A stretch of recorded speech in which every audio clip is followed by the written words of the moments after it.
Blastpop here. Today I am taking a look at King Philip's War. While not truly an unboxing video, as I opened up the map previously, as you can see below the box, I do want to give you a greater sense of what the game looks like when first opened.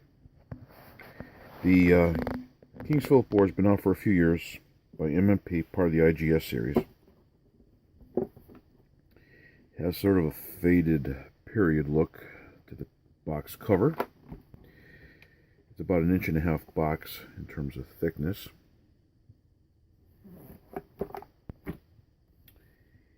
And a picture of the map with some pieces on it to give you a sense of what the game looks like during play.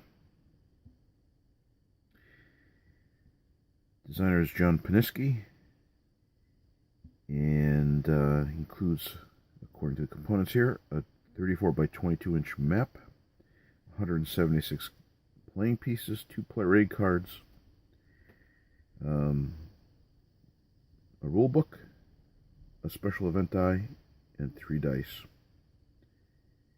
And it's got high solitaire suitability. Now, I've seen this played at my game club, and it looks rather interesting. So I won this a little while ago on Chuck Tewksbury's Pay It Forward war game site on Facebook.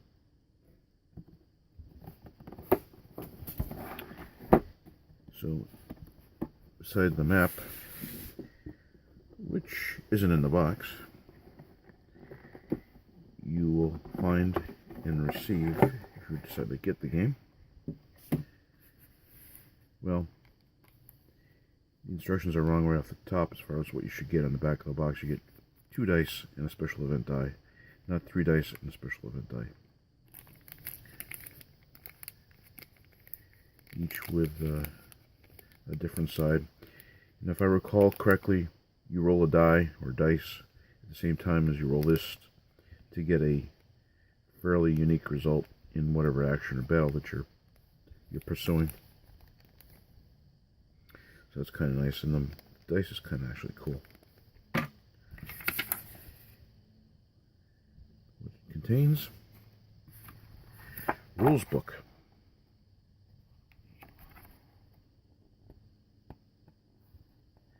actually some explanation of the special die right there. Spy in ambush.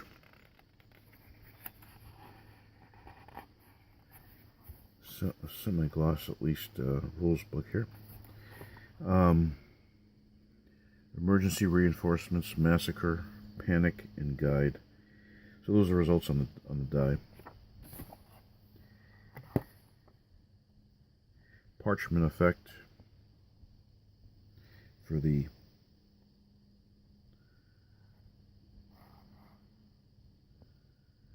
rules booklet here.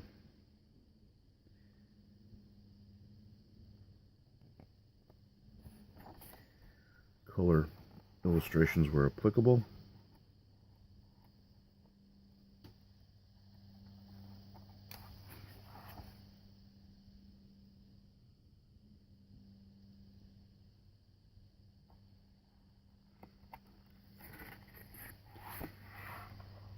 And looks like an example of the rules of play.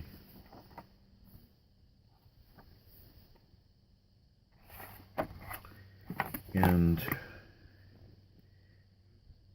said the rules book was 12 pages, I thought it said, but anyway, it's 20 pages. And I believe you have 2 identical cards here for player aids for one for each of the players, including results, the event die effects. Nicely done, reasonably clear. The shadowing or the drop shadows and stuff, or not drop shadows, but the background watermarks don't appear to be too difficult to deal with for aging eyes. Counter sheet.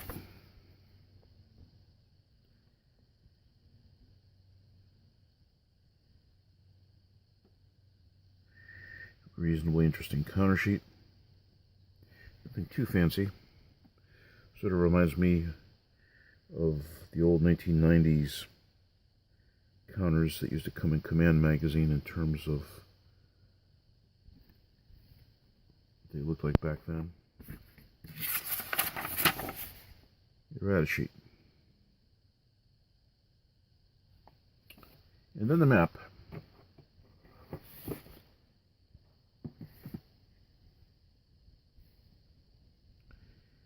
You have some tracks here. The victory point track. Terrain key in the upper left here. Your game turn track.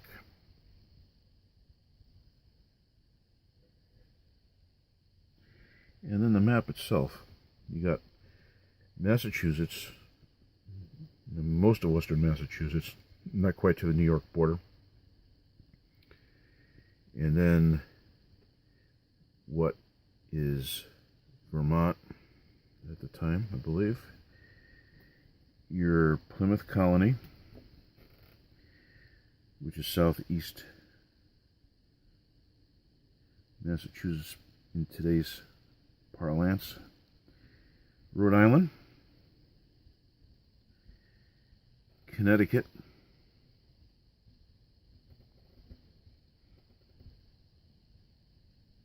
down to Long Island Sound, and it's one of the few war games that where I live is more or less on the map, as I live in this general area right here. The reasonably pleasing map to look at. I'll come back here a little bit to give you a sense of what the overall map looks like. And a place for eliminated units. Must be quite a few of them because it's a pretty big box. In any case, looks like a very nice game. Wanted to give you a sense of what this looked like. My initial impressions are favorable, and I hope to get this on the table soon. Thank you, and if you like what you saw, please subscribe, leave comments. This has been Blastpop. Bye.